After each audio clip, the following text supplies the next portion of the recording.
Phoenix app, Devin Booker sat in a chair with a crooked and swollen nose, complete with tape over 3 fresh stitches. He also had a big smile on his face, remembering Jae Crowder's pass, Deandre Ayton's tip-in dunk, and a play that will live in Phoenix Suns lore for a long, long time. Ayton jammed an alley-oop pass from Crowder with 0.7 seconds left, lifting the Suns to a 104-103 win over the Los Angeles Clippers on Tuesday night in Game 2 of the Western Conference Finals.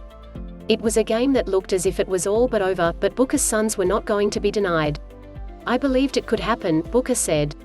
100%. The Suns were down 1 with 0.9 seconds left when Crowder lofted a high pass on an out-of-bounds play on the baseline.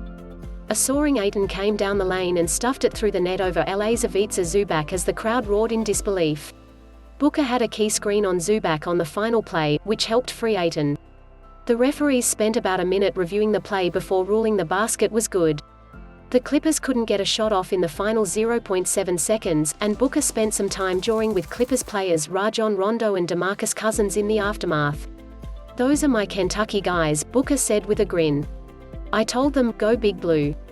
The Suns now have a 2-0 lead in the series heading to Los Angeles for Game 3 on Thursday night.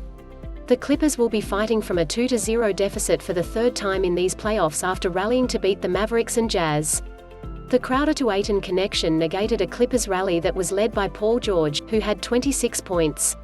George made a layup with 31 seconds left to give the Clippers a 101-100 lead for their first advantage since early in the third quarter. Booker responded with a jumper of his own with 27 seconds left. George calmly took the ball on the next possession and drilled a long two-pointer for a 103-102 lead. But there was a lot more action left. George missed 2 free throws with 8.2 seconds remaining and the Suns had a chance to win, but it looked as if it wouldn't happen when Mikal Bridges missed a corner three-pointer and the ball was deflected out of bounds. Instead, it set up Crowder's heave to Ayton, who was dominant in the paint all game long. Even with his big night, George's missed free throws loomed large. "He is all right," Clippers coach Tyronn Lue said. "It is part of the game.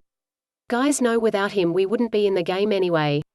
The Suns have won a franchise record 9 straight in the playoffs. The Suns were led by Cameron Payne, who was brilliant while subbing for All-Star Chris Paul. He finished with a career-high 29 points. Ayton had 22 points and 14 rebounds, while Booker added 20 points. "We just had no answer for Cameron Payne," Lue said. "He got downhill all night. His speed and his quickness really hurt us all night." Payne repeatedly carved through the Clippers' defense, making tough buckets at the rim with pretty left-handed finishes.